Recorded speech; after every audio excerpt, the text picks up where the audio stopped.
Tonight, the Niagara County Forensics Lab is facing a list of violations after receiving a letter from the State Oversight Commission outlining the 8 allegations. Good evening, I'm Mary Alice Demler. And hello everyone, I'm Scott Levin. Now the lab could be put on probation and impact operations in both Niagara and Orleans counties. 2 News Side's Andy Payton has been following this story for us. He has the latest tonight.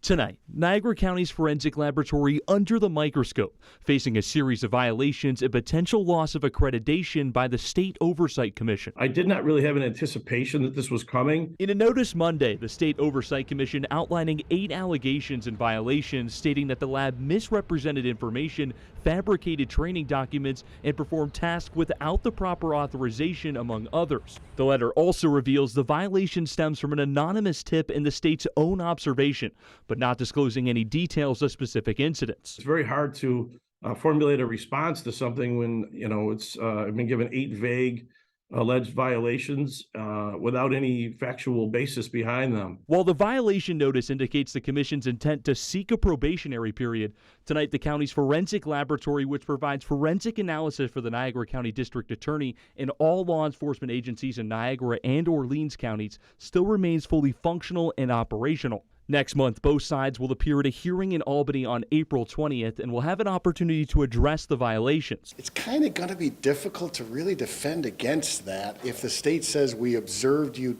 cutting these corners, you making these mistakes, you're not following protocol. Tonight, the notice's complete impact remains unclear, but according to legal experts, it could reopen the door, putting all previous evidence to the test. As a defense attorney, what would you do in this situation?